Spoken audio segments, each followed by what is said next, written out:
Okay, let's get started. So hello and welcome to this week's NDARC weekly webinar. My name is Sarah Farnback and I'm a research fellow here at NDARC and I'm also your chair today. Today we're going to be hearing from Dr. Ashlea Bartram, who's a senior research fellow at NCETA, so that's the National Centre for Education and Training on Addiction over at Flinders University.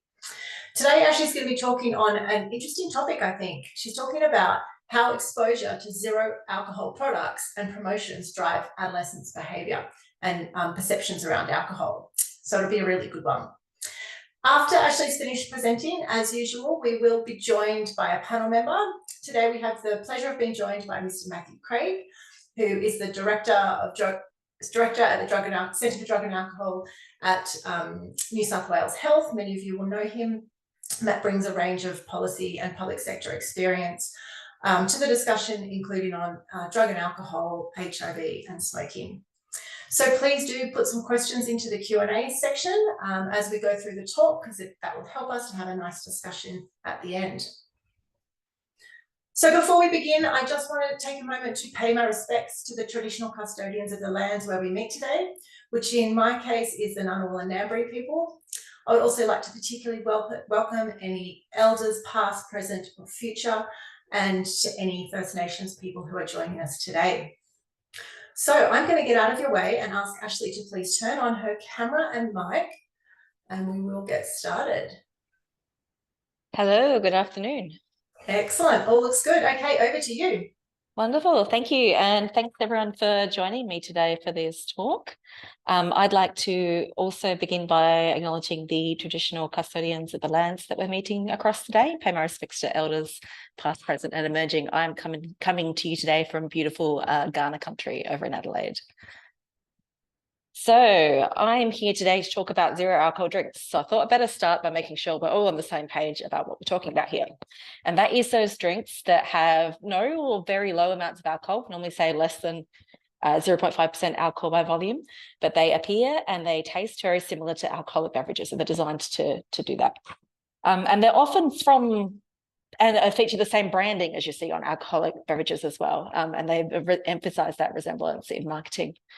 And you've probably been increasingly seeing them around over recent years in Australia, including in places where you might not have seen alcohol, like supermarkets and convenience stores. So when I say they look similar to alcohol, I mean they look really similar. So I've got a few examples up here for you. These are all ones where we have the zero alcohol version on the left and the alcoholic version on the right. And you can see that at a glance, there's not really a lot to tell between them. Really, really strongly emphasize that resemblance in the marketing, in this case, the packaging of the drinks. So zero alcohol drinks are still a pretty small part of the alcohol market overall, but they've been attracting a lot of interest because they've been growing really quickly. For example, there's been industry reports of sales increasing about 8% per annum over the past 5 years, and that growth is expected to continue. And particularly for the non-alcoholic wine and spirit space, the non-alcoholic beers is probably where the zero alcohol beers is where most of the growth has been to this point. But there's the wines and the spirits are kind of getting on board as well.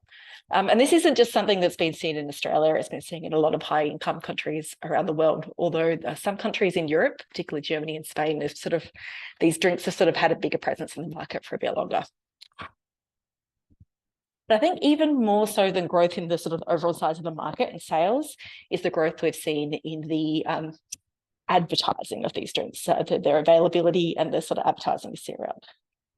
And in particular, it's that type of availability and advertising places where we haven't normally seen the alcohol advertising. So across a lot of parts of Australia, we don't necessarily have alcohol in our supermarkets, but these zero alcohol drinks that look very, very much like alcohol are popping up in the supermarkets and in the convenience stores. And they're usually in the soft drinks aisle alongside your Cokes and your lemonades and that. And we're also seeing an increase in the zero alcohol advertising in places where we haven't normally seen alcohol advertising. So at the Summer Olympics last year, Corona Zero was the first official beer sponsor of the Olympics. That's the first time they have had a beer brand as a worldwide partner. And it was the zero alcohol version of Corona that they did that with. We've also seen countries that have sort of more comprehensive restrictions on where you can place alcohol advertising. So, for example, Ireland, where there's restrictions on alcohol advertising in a number of places, including on and around public transport. But those restrictions haven't necessarily captured the zero alcohol drinks. And so what they've seen in the last few years is a huge proliferation of advertising for the zero alcohol version of Guinness, for example, in the places where the alcohol advertising is banned. So in this photos here of on a train station, I believe. So does this matter? Is it a concern? Because on the one hand, zero alcohol drinks might actually be a really great thing. So as an individual, if you're drinking them instead of alcohol, you're probably reducing your alcohol-related harms. Sounds like a great thing. But on the flip side, because they're so similar to alcohol and because they have a good proportion of these products have alcohol brands on them, there's a concern that, well, really it could just be a way of increasing exposure to alcohol branding. And there's also concerns that it might increase earlier interest in alcohol among young people, because we're seeing it in places where young people buy products like soft drinks and in the soft drink supermarkets. Currently, there's no universal restrictions on young people, and by here I mean under 18s, purchasing zero alcohol drinks. They are allowed to in most places, although there are some retailers that have voluntarily put some restrictions on that. And there's a concern too that if young people are accessing these drinks, that they might sort of serve as a gateway drink and increase the interest in and lead to earlier initiation of alcohol consumption. So the World Health Organization brought out this report, it was a couple of years ago now, that it was very much coming down on this side of the public health concern about zero alcohol drinks. And the concerns this report raised included that they might normalise a culture of alcohol consumption, blur conflicts of interest in policy development. And that's particularly because we've seen places where the alcohol industry has basically come out and said, hey, look, we've got these drinks. We think they're a really great way to, reduce alcohol harms. We want to sit at the policy table. There's a concern that they might act as surrogate marketing. People got the alcohol brands on them. There's a concern that they might mislead groups of people who we'd ideally like to see abstaining from alcohol, like minors or pregnant women, or just, people who are wanting to abstain from alcohol. And we've also seen some concerns that there's a potential that these drinks might lead to new consumption occasions for alcohol-like products. So in particular, some of these products are being marketed as something you can drink in places where you wouldn't normally drink alcohol, like at work or while you're driving. But with all of these concerns, and the concerns I mentioned on the slide before, today the evidence has been reasonably limited. It's starting to pick up now. We're seeing more published in this space, but it's still really something where it's a bit more theorised than that we have the evidence to show the harms. So today I'm just going to focus particularly on the minors aspect of the equation, or adolescents. So when I think about zero alcohol drinks and adolescents, I think there's sort of two ways to think about how zero alcohol drinks might be impacting on adolescents. And the first of these is how they might function as drinks. So if adolescents are drinking them, what happens if they drink them? And the second is how they might actually be functioning as ads that adolescents see. So regardless of whether young people are actually drinking them or not, what effects might they have on adolescents? So in terms of zero alcohol drinks as drinks, I'm not going to focus on that too much today. The webinar I presented for NDARC last year talked on this topic a little bit more. But we have published a little bit in this space, so I thought I'd just highlight a few sort of key takeaways from these papers. I think the first thing is that zero alcohol drinks do seem to be something that are salient, so something that adolescents are aware of, and something that they find at least a little bit attractive. Some of our work's been with adolescents, some has been with parents of adolescents. Both these groups do seem to think that zero alcohol drinks could have that sort of beneficial role, something as a useful alternative to alcohol, something that maybe teens could use instead of alcohol if they're sort of getting pressure from a peer group or something like that to be drinking alcohol at a particular event. But both parents and teens also could see the potential for zero alcohol drinks to really be a way of normalising alcohol consumption for adolescents. So they both had, some concerns about the role of these products for young people as well. But what we don't have answers to yet in this zero alcohol drinks as drinks space is really what happens if young people do drink these ones in the longer term. We really need some longitudinal studies in this space. And to my knowledge, no one's sort of got those going at the moment yet. But what I really want to spend the time on today is talking about how zero alcohol drinks might be functioning as ads. So we sort of started our work in this space by publishing this commentary last year called Zero Alcohol Beverages and Brand Extensions, a vehicle for promoting parent alcohol brands. And in this, what we did was we had a look at the literature, the broader marketing literature of brand extensions. So brand extension is where you have a brand that you're used to seeing on one product, and the company that makes that product then goes and applies the brand on a different type of product. So we had a look at the sort of broader marketing literature in this space to see what it was saying and what that might imply about what's going on with what might go on with zero alcohol drinks. So what we really found from that overview was that, I guess, yeah, as I explained, brand extensions is where an established brand name is used on a new product. And the main idea in that, in sort of the marketing space, is that the marketer is able to leverage all that existing brand imagery and then the associations people already hold with those brands, their attitudes towards those brands, their awareness in particular of those brands, to try and encourage people to try the new product. Because what happens is that those brand attributes, their attitudes, the awareness, all that, just sort of transfer to the extension product. And the literature also shows that this effect, the sort of transferring of the attitudes across, is strongest when there's a really good brand fit between the parent, the original product, and the extension product. And that's something that we're probably going to be seeing happening with zero alcohol drinks. I mean, as I've commented already, the resemblance is strong here. So they look the same. You use them in the same sorts of ways. I mean, they're drinks. You drink them in the same sorts of ways. So really good fit.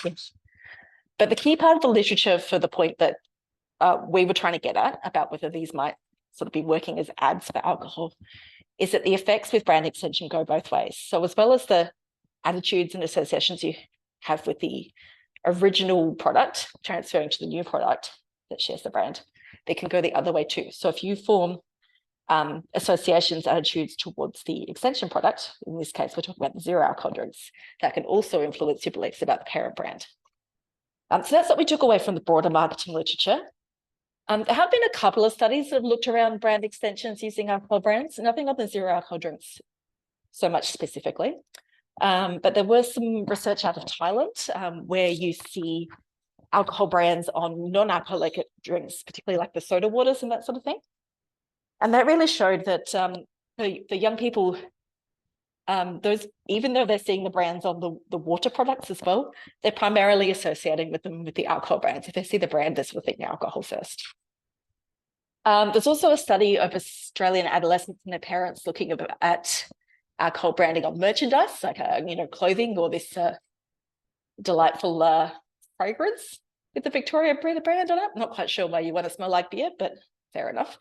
And what this research found was that there was a significant association between owning alcohol branded merchandise and lifetime alcohol use among adolescents. So sort of suggesting that if you own, so sort of, consume this brand extension product, that's also more likely to be drinking the alcohol itself.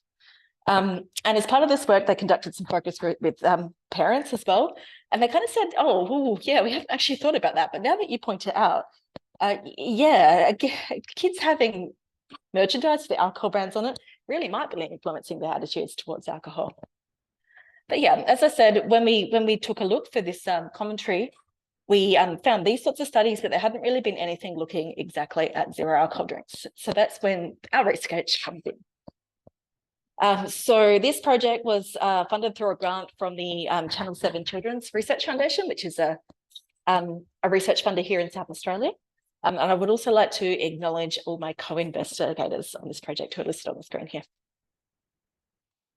And we wanted to look at alcohol advertising disguise, how exposure to zero alcohol products and promotions drives children's perceptions of alcohol. So this was a study focused on adolescents, particularly older adolescents. So there's that sort of age group where that might be starting to think a bit more likely to start drinking alcohol. Not everyone, but in that age group, but some. And we had two studies. The first one was an experimental study where we looked at the effects of exposure to zero alcohol products. And I mean here, exposure to images of the products or the packaging rather than drinking them. And then we had a second study, which was a cross-sectional study investigating effects of exposure to zero alcohol ads. So the first study, the exposure to zero alcohol drinks, has been recently published. So if you're interested in looking into this one a bit more later, feel free to go and download the paper. So what this study aimed to do was examine whether how adolescents are sort of implicitly categorizing zero alcohol drinks, whether they implicitly categorize them as alcoholic drinks. And we did this through a reaction time experiment. So to explain why a reaction time experiment, I just want to take a little brief detour into some cognitive psychology and the concept of category prototypicality. So it's thinking about how we categorize objects into sort of groups of things or things that are like things together. And category prototypicality basically says that you have, when you're thinking of a category of things, you have your sort of prototypical or core category members that really kind of define what you think of. Help you to describe the category. Then you have some sort of fringe members that the non-prototypical category members that you certainly agree are part of the category, but wouldn't be the first thing you talk about or think of in the category. And then you've got everything else that's not in the category. So if you think about this in terms of like dogs, category of dogs, you've got your real doggy dogs in the middle. It might be things like, I don't know, golden retrievers or Labradors. Feel free to challenge me in the Q&A afterwards. I'm not a dog person. But what I would think of as a non-prototypical dog might be more like the handbag dog, the dog you carry around in your purse. Like you would agree that it is a dog, but it's not the first example perhaps that comes to mind in your head. And then if you think about something like a cat, nearly everyone would say, yep, that's a cat, that's not a dog. Definitely agree it's not a dog. So the reason this is relevant and why we did a reaction time study is because as your prototypicality decreases, we find that reaction time gets slower, so it takes longer to categorize something, and accuracy gets lower. So people might not always put it in the same bucket. Whereas those non-category members like your cats, people are usually still pretty quick to classify, but they just say no rather than yes, it's not a member of the category. So we could use this to think about zero alcohol drinks and whether being categorized as alcohol. So I've got here a prototypical alcohol product, a beer, a can of beer in the middle. And we've got our soft drinks as our non-category members. So what we were basically trying to think about in this study was, are people categorizing the zero alcohol drinks? So these are a couple of zero alcohol drink products here as like sort of right in the middle as sort of alcohol products. Are they definitely in the alcohol category, but maybe seen as a bit less typical, in which case we'd expect slower reaction times? Or are they being categorized over here? No, young people, don't make young people think of alcohol. Putting them next to the soft drinks makes total sense.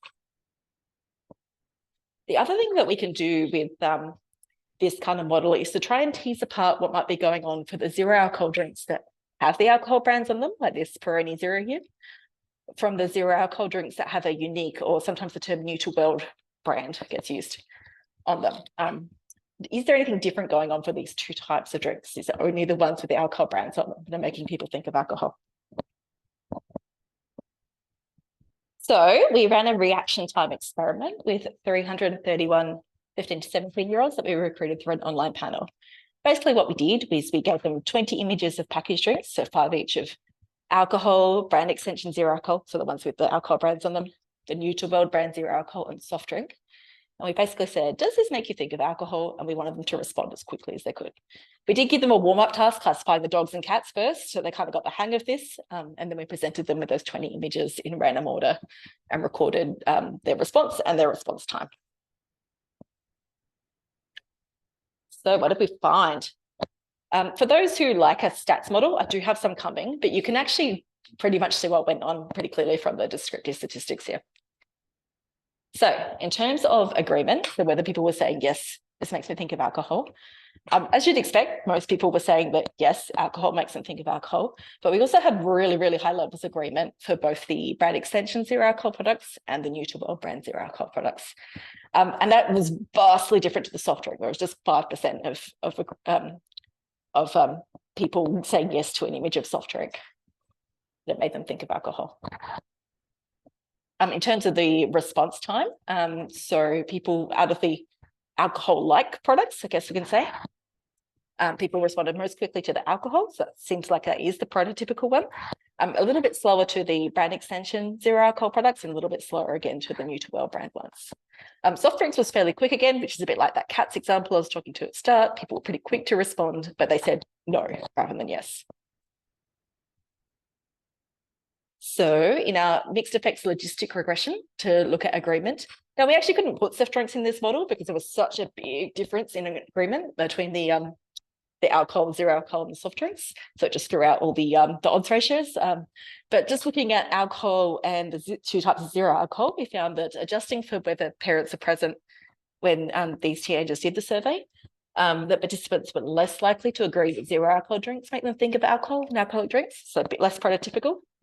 And they were also less likely to agree that the new to world brand zero alcohol drinks make them think of alcohol and the brand extension. So the brand extension ones were more typical of alcohol than the new to world ones. In terms of reaction times, this was a mixed effects gamma regression model. And in this one, we adjusted for whether people had recently drunk the drinks, because you might respond to it a bit quicker if it's something you're familiar with. And we also responded for, adjusted for survey device types. So whether you did it on a mobile phone or more like a computer. And we found that participants responded slower to the zero alcohol drinks than the alcoholic drinks, so less prototypical. And that they responded slower to the new to world brand ones and the brand extension ones. Sorry, I think I might have said slower before. Before I was talking about agreement, more or less likely to agree. You were talking about speed.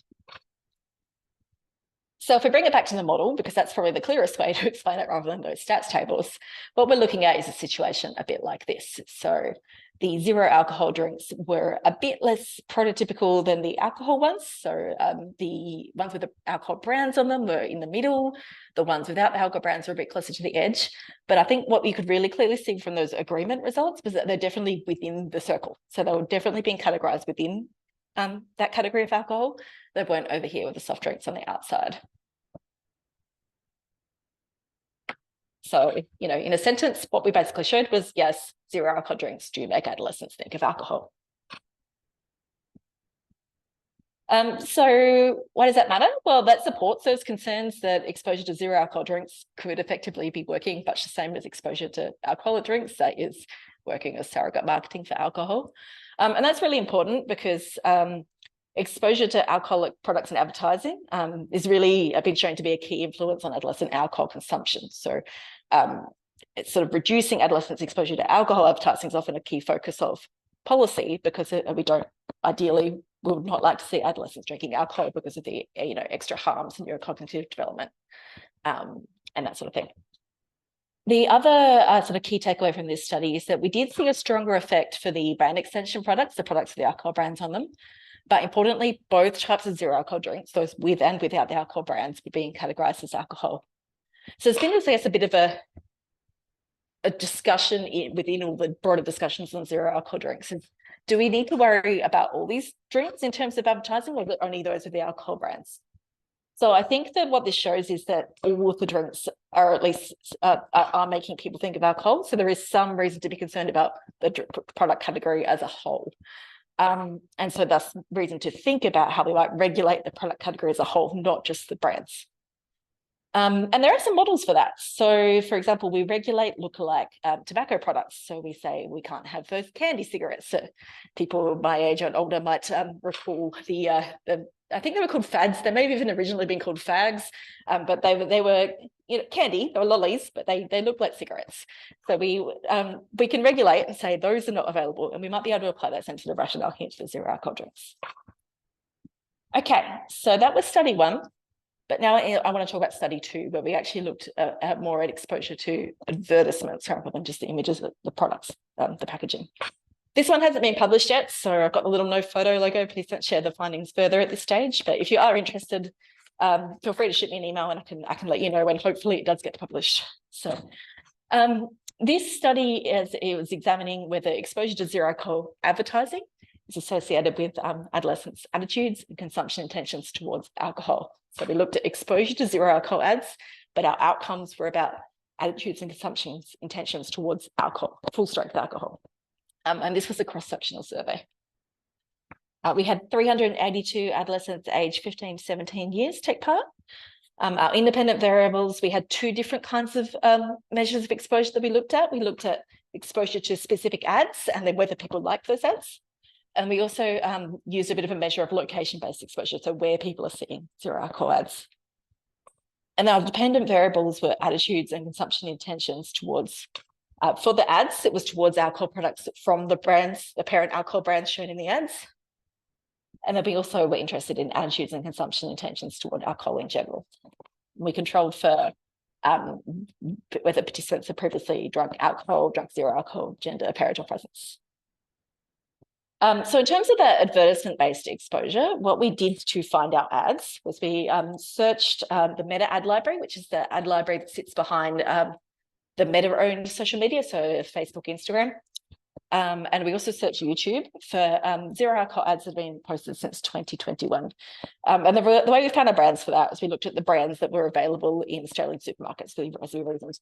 Those are the ones that young people might be seeing. We wanted to include a range of different sort of zero alcohol product types. So we had the spirit and the wine equivalent, and we had 2 beers because beers are really making up the bulk of the zero alcohol market at this point. We picked out the most recent sort of general audience video style advertisement that we could find. And then what we did was we showed participants these ads. We asked them if they'd seen it before, and then we asked them if they liked the ad. And what we found is that in unadjusted models, so just looking at that, just the association just for exposure and just for liking, we found that they were both associated with brand attitudes, so attitudes towards that parent alcohol brand, and also with intentions to consume alcohol products from that brand. So not the zero alcohol products, the full strength alcohol products, remembering these are teenagers. Once we adjusted for covariates, we did only find that liking was associated with brand attitude and consumption intentions towards alcohol products. That's really good to know, but you do only get liking when you need to see the ad to be able to like the ad. So we think exposure is probably still relevant from that point of view. So in terms of location-based exposure, we gave participants sort of a list of various places they may have seen ads and asked them where they'd seen it. They were most likely to have seen ads around sort of social media, the internet, and then supermarkets and television. When we looked at associations with attitudes and consumption intentions, though, we didn't actually find any association between self-reported exposure and those attitudes or consumption intentions towards alcohol products. However, we think this might have been more of an issue with our measure than necessarily any sort of true absence of an effect. So this was a self-report measure that's always got the limitation that, it relies on people accurately recalling things. But I think in this case, that might have been a particular issue, because what that requires is that people are actually noticing correctly distinguishing in the first place between whether what they've seen was a zero alcohol ad or an alcohol ad. And as we saw at the start, these products look really similar. So if you're just seeing an ad in passing, if you're not sitting there way too excited about zero alcohol ads like I am, you're probably not going to actually accurately remember whether it was a zero alcohol ad or not. And then you've also got to correctly recall where you saw the ad. So really, I think if we want to do this again, we need a better measure of zero alcohol advertising exposure, one that is tracking sort of actual exposure. So for example, I think there's some projects like the Australian Ad Observatory going on, which is a sort of a participatory approach where people are basically donating their social media feeds so we can record what kind of ads people are seeing. I think we're really going to need a little bit more of an approach like that to have a look at effects of exposure to zero alcohol ads in general. Nonetheless, when we looked at the specific ads and exposure to those, we did find that adolescents who see and like zero alcohol advertisements from parent alcohol brands were then reporting more favourable attitudes and stronger intentions to consume full strength alcohol products from that parent brand. So again, we're really seeing some evidence here that yes, zero alcohol advertisements can serve as surrogate marketing for full strength alcohol products from that same brand. So just to sort of finish up, I just want to talk through what some of the policy sort of implications or considerations around all of this might be. So firstly, in terms of advertising, that's sort of the obvious thing to think about because we've been looking at advertising here. And there's sort of been two ideas that have been tossed up in commentaries and that sort of thing in here. And one is about having brand level restrictions on alcohol advertising. So basically saying, if anything that we any way that we regulate alcohol advertising, that should also apply to anywhere you see those alcohol brands. And so there's some models for that for Norway, for example. But the other option that's been tossed around is regulating all zero alcohol advertising, like alcohol advertising. So more like the lookalike tobacco products there. So I'd say that the evidence that we're getting from these studies is that the brand bit's the biggest part of the picture, but there is a reasonable cause or reason to consider zero alcohol products as a whole here in this category. So we saw that all of those products are being categorized as alcohol, not just the ones with the alcohol brands on them. But there's also, you could also, if you think about it, if we were to just put restrictions on the zero alcohol drinks that have the alcohol brands on them, what might plausibly happen is that the marketers direct their money, or the manufacturers sort of redirect into more of their marketing budget into products that don't have the alcohol brands on them, but otherwise might look very, very, very much like the alcohol products. And we might get a bit more of a case of what you get deemed alibi marketing going on. So where it might not have the brand on it, but everyone can still tell it's from the same brand. So I think for that reason too, I think there's probably a reason to lean towards regulating advertising from all of these zero alcohol products that are resembling alcohol. In terms of availability, there's been a couple of ideas tossed around. One is just maybe we should have a sort of a restriction, a regulation that says young people can't buy these drinks. It's, I think there's probably good precautionary reasons to say that that's could be a good idea. We don't have that longitudinal research yet to say what the outcomes of drinking zero alcohol as a teenager might be, but it's plausible. There's a behavioral resemblance, there's palate formation. These things taste kind of like alcohol, so you can see how they could become a stepping stone towards alcohol consumption. The limitation of that approach, though, is that it doesn't actually limit exposure. So it doesn't limit the potential for these products to be working as ads for alcohol, regardless of whether you drink them. The other option that's been raised is something more like requiring retailers to hold a liquor license, or basically only letting these drinks be sold in places where alcohol is also allowed to be sold. That one has, I guess, some concerns that people have raised as well, in that it might potentially, restrict access to people who are trying to get these drinks to use them instead of alcohol. Sometimes people talk about like people with alcohol dependence, for example. However, there's been some emerging evidence that that maybe could be overstated, in that these drinks might also be serving as triggers for people with alcohol dependence. So the resemblance, the taste resemblance, the smell resemblance, the packaging resemblance, all might actually just be a trigger. So from that point of view, it might be better to have them out of the soft drink aisles, just with alcohol as well.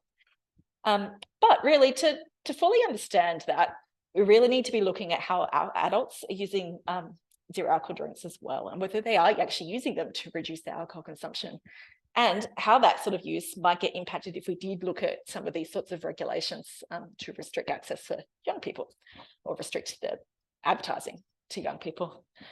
So I do have a new project that we're sort of getting underway at the moment that's trying to start to look at more of that balancing act. So how is there a way that we can balance this potential for people to use zero alcohol drinks as a way to reduce alcohol, with that potential for them to just effectively be marketing alcohol?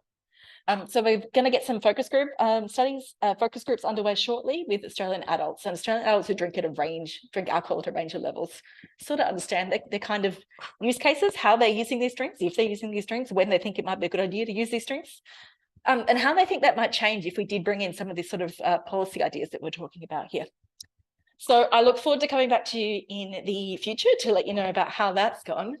But for now, I will say thank you and hand back to Sarah. That was so interesting. What a clever research design. That was a really nice explanation of how you did it, and I really enjoyed hearing about how you tested the reaction time and things. That's really neat. Well done. Congratulations. Thank you. Okay, I'm going to invite Matt to please join us, if you would mind turning on your camera and mic. Excellent. Hi there. How are you going? Hi. Good, doing well. Excellent. Now, did you, just before we get started on some questions, did you have any initial reflections or thoughts that you'd like to just share? Yeah, I couldn't agree, Ashley. So that's a really fascinating piece of work that you've done. It's clearly a growing market. Public policy is really struggling to catch up. And this kind of research is really, really important to informing the way that we approach this. It's kind of, look, in one sense, this isn't kind of a new product, right? I mean, these things were around a long, long time, been around for decades. And then all of a sudden they're getting big and they're taking over, like the amount of shelf space they've taken over is probably, I don't know, 5-10 times what it used to be. And I mean, do we know why is that happening? It's got to be the kind of public taste shifting, or the market's seen, the industry seen some kind of opportunity in there. And we kind of often have to ask in public policy, like, is this a problem for us? You know, what do we actually need? Does government need to be concerned about this or not? And I think that's answered pretty quickly by just imagining an 8-year-old going into a 7-Eleven and buying one of these products and then walking outside and drinking it. And that just kind of instantly is pressing up against like community expectations. Like there's something wrong there, but we kind of got to ask, well, what really is wrong? And actually, I think you're spot on with the way that you describe that there probably is, maybe there are some opportunities around supporting abstinence or people drinking less, but it's the risk around normalization and developing brand identity, and look at that risk that creates for early initiation amongst young people, that you can be these young people, just like the they were called fags at one point. I remember that those products, and they were very closely associated with increased smoking once those people became adults. And so it's that mimicry of drug use behaviour that is really concerning, and that can be attached to it was where we expect some harms to kind of, or to come from.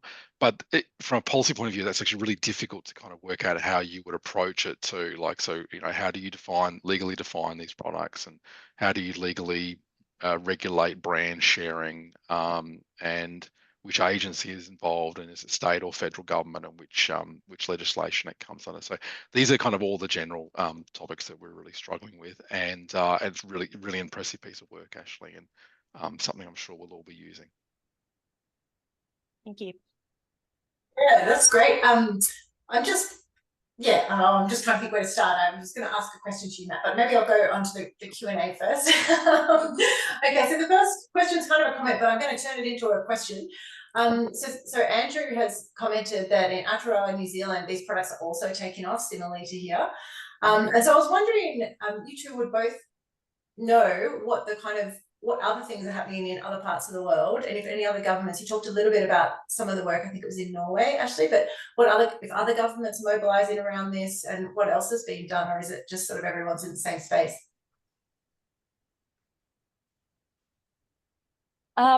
I might comment on the UK actually. So the UK's had a bit of a different angle going on. So they had a government policy come out a few years back that basically positioned these products very much as a harm reduction tool.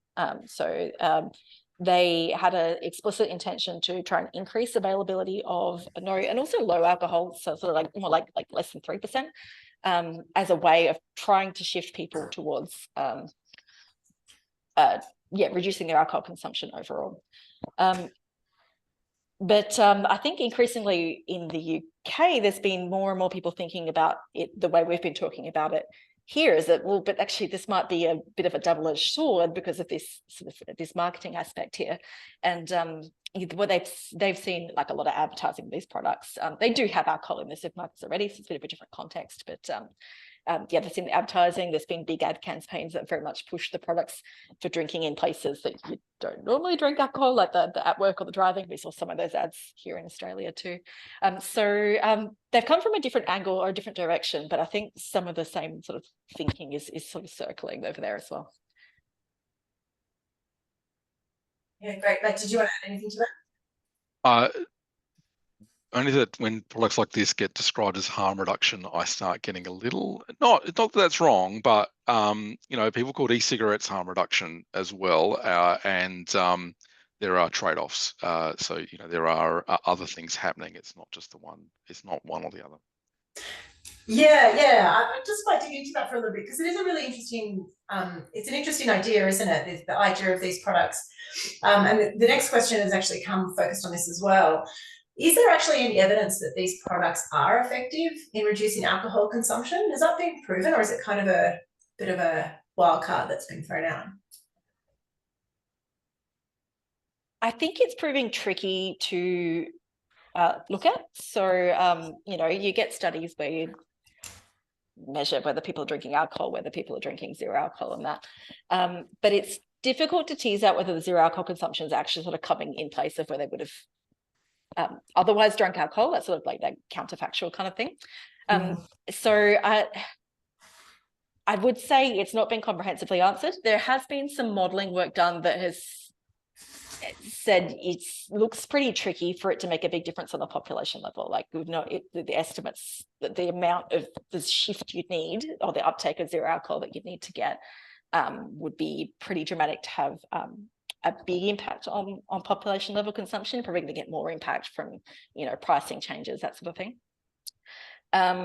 But yeah, I would say not comprehensively answered. So I wouldn't get overexcited about the idea that these are going to be a huge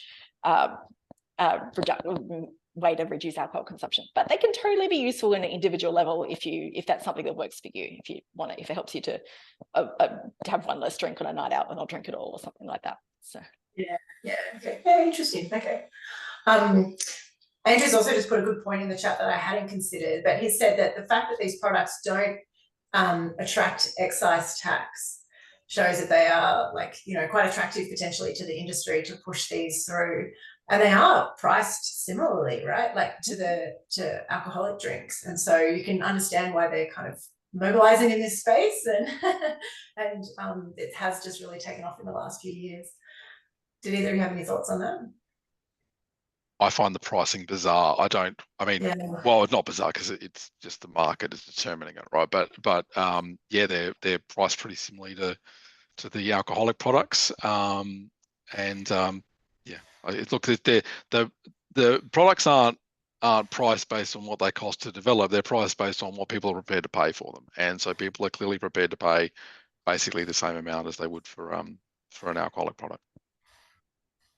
Yeah. So when you think about marketing, so sort of more broadly than just the ads, like price is part of that marketing mix. So it's certainly based on more than what it costs to produce and what the excise tax is on it. And so I think here it looks like very much they're trying to position them alongside those alcohol products. Like in terms of young people drinking them, that's probably a good thing that they're not super cheap.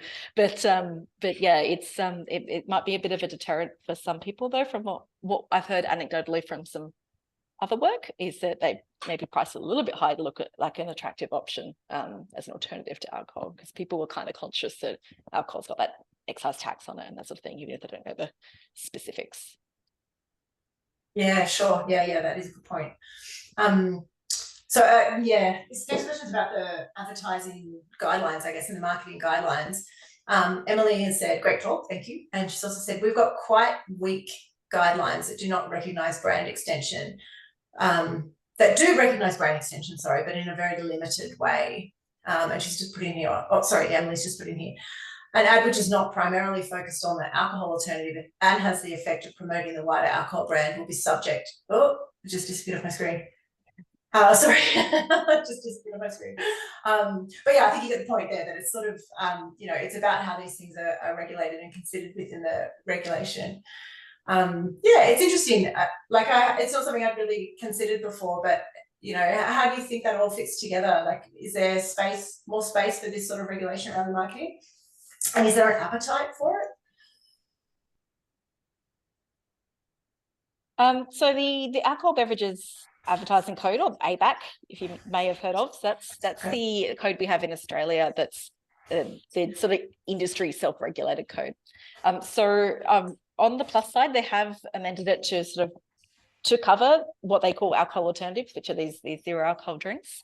But on the downside, that code hasn't really seemed to be super effective overall. It's not really doing an awful lot to help reduce people's exposure to alcohol advertising, and it doesn't really seem to be making decisions that line up with community expectations about alcohol advertising, and that's particularly like in terms of young people's exposure to alcohol advertising. There seems to be a real mismatch between what the code is permitting and what the general public would really like to see.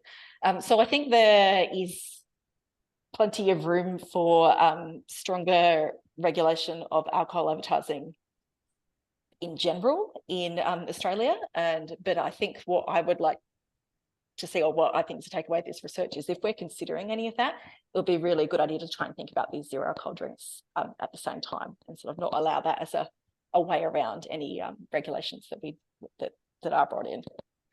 Yeah, sure. Yeah, yeah. So I mean, how are these discussions going, Matt? I mean, you're sitting at the sort of policy level of all of this. Are these discussions progressing? Is there much of an appetite to try and change the regulation around it? And where's it all headed, do you think? Yeah, well, I mean, the first thing, just following up on that last comment, is like people are often pretty surprised to find out there's no particular legislation for alcohol advertising. It's self-regulated. Unlike tobacco, unlike online gambling. So you'd have to be doing something at the federal level, I think. It's the feds regulate the electronic mass media, TV and radio, and then kind of like the outdoor media is mostly regulated at the state level. Mostly. So you'd need some kind of movement happening at the federal level, and a preparedness to take some change. I imagine initially it would be through the ABAC system, but I think there's a sense again from community expectation there should be some kind of change. You would say like there's just kind of it's how to describe it. There's like the regulation hasn't quite caught up with it. So it's like you got this new product that's coming. It's again like we saw with vapes. Like they came on the market and the regulation doesn't quite capture it right. It's so I think it's going to be quite a way off before we see anything. Oh, sorry. The other thing to put in perspective is like what is the scale of the problem, right? So you're kind of unlikely to see. Just from a practical point of view, you're unlikely to see a big piece of legislation specifically about this topic, but there's probably lots of opportunities when there is other discussion going on about liquor licensing laws and liquor advertising laws to bring this into the discussion on those topics. I think that'd be welcome, to be honest, because the legislation hasn't caught up with the products. Yeah, interesting, and it sort of feels relevant at the moment. With there's been recent discussions over the last few months around social media, advertising and access for young people as well. It's kind of alarming to think that young people are on social media and getting a lot of these ads. Well, you also see people just looking for guidance on, like people in the industry and things looking for, well, what is the rule? Are we allowed to sell them to minors or aren't we? And are we allowed to advertise it or aren't we? Like again, it's just the legislation hasn't caught up with. Yeah, excellent. So Poppy has just asked about which parts of your work are published, Ashlea. So I might just say to Poppy, get in touch. Is that the best way to find out and to keep in touch with what's coming up over the next little while? Sure, that's probably the easiest way. Yep. Yep. Okay. Excellent.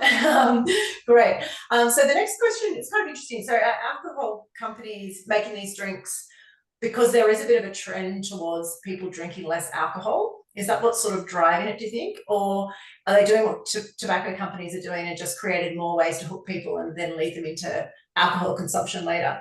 I wouldn't expect either of you to be able to speak on behalf of the alcohol companies here, but do you have a sense for sort of where that's all coming from? So yeah, I don't work for an alcohol company, so I can't speak to what their actual motives are. What I tend to say if this question comes up is, at the end of the day, the motives probably don't matter as much as the outcomes. And what I think, if we're seeing that these work as advertising for alcohol, then I think we need to treat them like advertising for alcohol, regardless of what the motive was. What I probably could say though is if you look at the timing of like shifts and trends, so we've seen some great declines in young people's drinking over the last couple of decades. That's really positive. With alcohol consumption still a leading risk factor though for health harms for young people. So we'd ideally like to see it, falling further still. These drinks haven't caused that to happen. The big upswing we've seen in the availability of zero alcohol drinks has happened much later than those declines begun. So that's not been the driver. And what we, I guess, really don't want to see is it becoming something that stops that downward trend. Don't know if you want to add anything, Matt.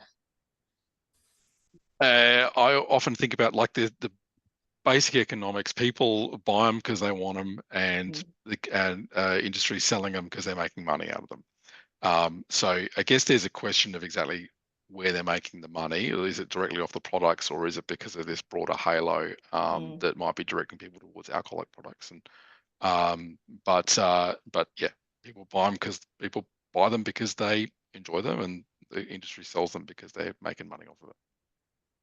Yeah, sure.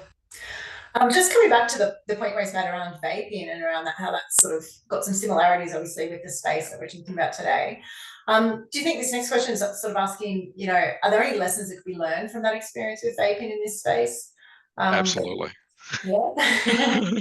So I think for me, my personal lesson from the whole vaping and kind of the trajectory of that, and I was kind of involved right from when they just really appeared, was that there was this kind of like the tobacco research and advocacy sector is quite very organized, And what we saw when these products appeared was a split in that community. We saw one side saying, no, this is going to stop all the great progress we've had, and you can't allow them to ban them immediately. And you saw another side say, this is an opportunity for harm reduction. We've been looking for this.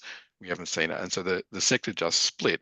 And in that split, the result of that was inaction, right, for a long time. And what was missing from the middle of that is regulation. Like, how are we going to regulate them at all? And so they were being sold again to minors, and they were being sold at lots of like stores that weren't tobacconists, right? So the easy early response would have been change the legislation so they're regulated like tobacco, or do something, just take action.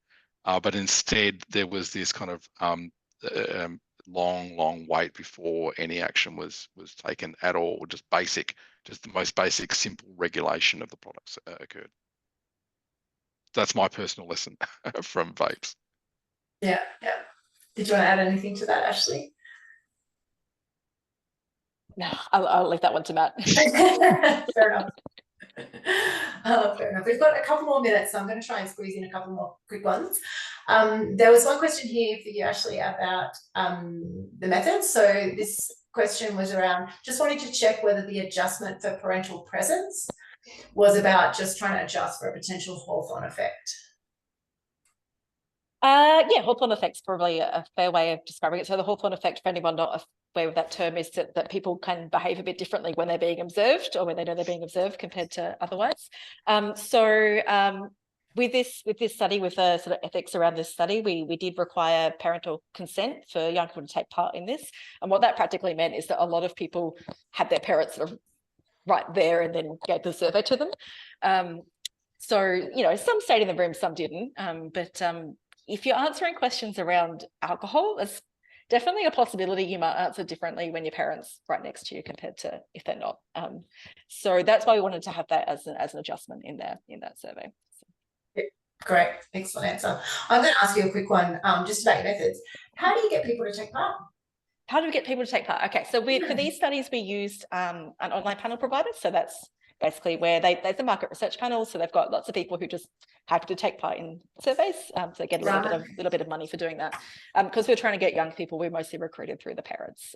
So that's a really good way of reaching, I think, sort of harder to reach groups. It does, you know, it's not as representative as you know, like a big household survey or something like that that's sampled from the whole of Australia, but that's not feasible for most study designs. So this is a sort of good kind of compromise for that, because we're particularly with that reaction time one, because it's an experimental study, you can still sort of see those with in-person differences, even with that sort of slight reduction in the representativeness. I should say we did use some quotas, so we made sure that we had sort of equal numbers of participants who identified as women and men, and we had representation across states and territories and across metro regional that was sort of in line with the population. So we tried to have some things that pushed it a bit more towards reflecting the Australian population. Yeah, great, excellent. Okay, final question. We've got a couple of minutes. This one's from Dag. So Dag said, great presentation, thank you very much. So I'm worried about the potential of introducing alcohol to non-drinking cultures, not just to adolescents. Did either of you want to speak to that at all? I mean, that's something I hadn't considered, but it's a potential risk as well. Yeah, it's quite true. Not an area of my expertise. I certainly have heard that you can get like malt beverages and that sort of thing in countries where alcohol's not so much consumed. I think the person I was talking to, or somewhere in the Middle East, they were talking about, I can't quite remember where it was. So sorry, it's not my area of expertise. But yes, but there do seem to be seeing some use of these alcohol brands on products that don't have the alcohol, like these zero alcohol drinks, as a way to maybe build some market share over there. Whether that ends up transitioning towards the actual alcoholic products, I don't know, but certainly the market share. Yeah. Excellent. Okay, we are out of time, so I'm going to call time on it. Thank you so much. It's been a really interesting discussion, and I've really enjoyed learning a bit about the area, something I knew very much about. So thank you kindly for joining us, and thank you also to our panelists, Matt, for joining us and bringing in your policy views. Always very appreciative of your time. So we're going to wrap up for today. I'd just like to flag we've got another webinar coming next week, which is also going to be a good one. This one's UNSW's Associate Professor Sally Nathan, who's going to be talking about pathways of young people referred to AOD treatment. So that's going to be another really interesting talk, and hopefully we'll see you there. Also wanting to flag our symposium date is out. Register, follow this link, and we'll look forward to seeing you in person in September. All right. Thanks, everyone. Have a nice afternoon. Thank you.